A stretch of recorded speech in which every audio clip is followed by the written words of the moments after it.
Facebook. Facebook is the place to go for social networking and keeping in touch with the world. With 390 million account holders, it is bringing the world together with status updates, pokes and friend requests.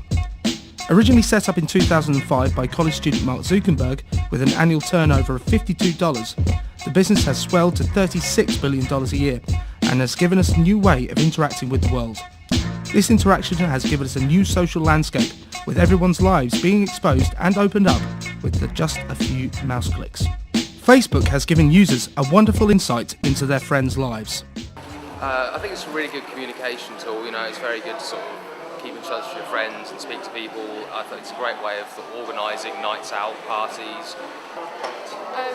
Close together, I think. It was really helpful when I had Esther, my baby. We were in hospital for a few days and my husband was able to update everyone on Facebook instantly, so it saves loads of money on phone bills and stuff. Where it allows you to communicate with any number of people all over the world while you're still laying in bed. But when things go wrong, the media has shown the bad side of this online social interaction website. I think it's a bad thing for the youngsters to get involved with because you don't know who's on it. Like, there could be people after killed teenagers. Because it causes too many arguments, splits people up, splits friends up, friends are always going off and always saying stuff over Facebook. You do get a little bit too engrossed in Facebook, so you kind of just sit there not doing anything at the same time. The world has increasingly got smaller with the advent of the internet, SMS and Messenger. As we can see, Facebook has exposed our lives up even more, but has this made the world a better place? Is our privacy too easy to expose? Has Facebook brought us closer together or driven us further apart?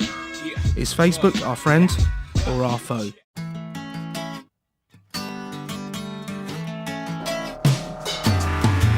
Steve Jones is a local events organiser who uses Facebook to promote his events. His gigs have helped the community come closer together through music. With the social network of Facebook, Steve has seen an increase of people coming to his gigs. Since using Facebook, definitely have seen a gradual increase in attendance at my events, and the word's definitely got round. Certainly better than email and things like that, and it's very easy to post an event up there and it's shared around with all your friends. Before Facebook, he had to use other methods for him to promote his shows. Okay, Facebook, before it arrived, when I first started gigging and things like that, it was a matter of going around shops, giving out flyers, putting out posters, a lot of word of mouth. And then with the internet coming along, obviously email lists, but then MySpace came along, and that was really, really good. That really helped me, because you put an event up and then you'd have lots of MySpace friends, all into music. But it was a lot more musician orientated, whereas Facebook it's really helped in terms of getting it wider. Well, certainly if I put an event out on Facebook, people will come along to it in that area, and I'll be meeting people who I haven't met before, who hopefully enjoy the show or have a chat to, and then I'll send them a request, or they will send me a request, and it will mean that it will build up, so when I go back and play a gig in that particular area, those local people will be there, and so yes, it definitely brings a local community. Also, it's a group of people who support that type of gig, and they may be part of a Facebook group as well. Facebook has helped Steve Jones gain a sense of community through the internet, coming together with the love of acoustic folk music, and brought people closer together. Aisling Gribben is a sixth form student. Due to her Facebook addiction, her AS grades have fallen substantially. I started up a Facebook account just before I started sixth form in September last year. At the start of the year, my predicted grades were actually really good. Because I've spent so much time on Facebook, my grades have just went through the floors. Heather Barker is Aisling's maths teacher and gives us an insight of how badly her grades have fallen. Who thinks that Aisling is failing her mathematics course? At the start of the year in September, she was predicted an A grade. She is currently, now 3/4 of the way through the school year, working at an E grade. Unfortunately, for end of year 12 exams, I've had to put her in with a lower tier paper, which is for the C to E grade, because I really don't think that she would pass the A to C at the moment. When we start using Facebook, we put our lives online for all to see. When we post statuses, videos and especially photos, Facebook owns the copyrights to the material that you have posted. A local girl had her privacy invaded when she found out that her picture from a friend on holiday had been ripped from Facebook and used by a company in San Francisco to advertise on a billboard. The local girl knew this when a friend emailed her. This was distressing for all involved, from her and her family, but within the terms and conditions of the site, there was nothing they could do.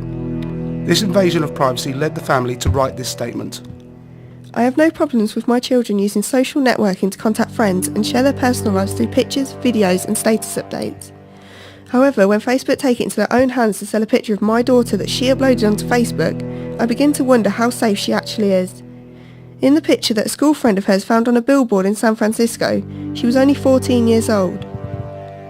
Also, after more research into the matter, they made money off selling a picture of my daughter.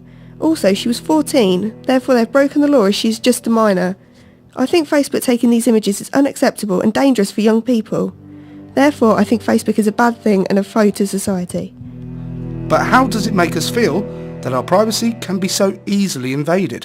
Right, Facebook and your rights in terms of uploading photographs. As soon as you've uploaded a photograph on Facebook, I really think that you have given Facebook the rights to do so. So don't upload your photographs, simple as that. If you don't want it on there, don't do it. Yes, I do actually think it's an invasion of your privacy. And the whole point is that you have passwords and, like your own friends and what have you, who you would assume would be the only ones that could access anything that you put on there. So yeah, it definitely is an invasion of privacy.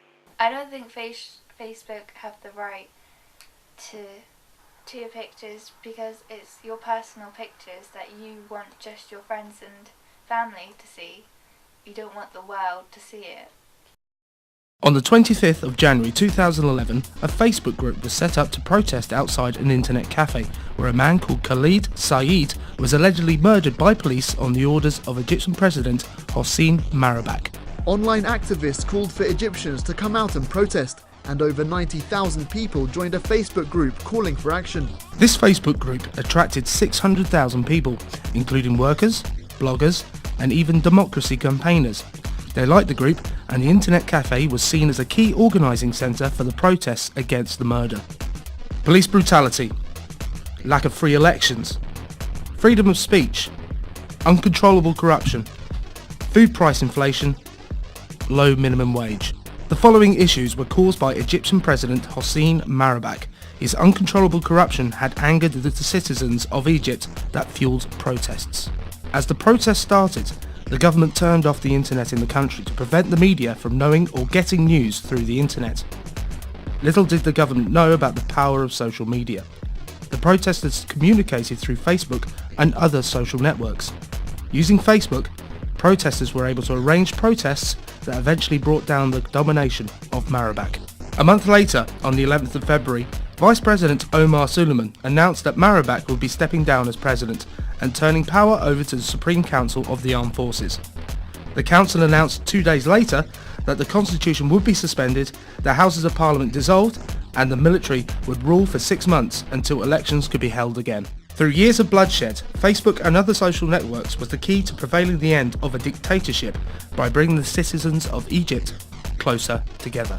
Facebook, as we can see, has brought people closer together through the love of music with its users, and even had a part in the revolution of countries by being a meeting place for protesters, but it has invaded our privacy and violated our trust, and has become such a distraction and addiction that people have become obsessed with the online world that they have created. Has Facebook brought us closer together by making ourselves available 24/7 online? Has the world seen a new way of communication as a hindrance? Is social networking changing the way we look at people and interact with them? Are we never alone now? Or are we eliminating the face-to-face interaction to become more alone than we were before? Has Facebook made us friends or foes?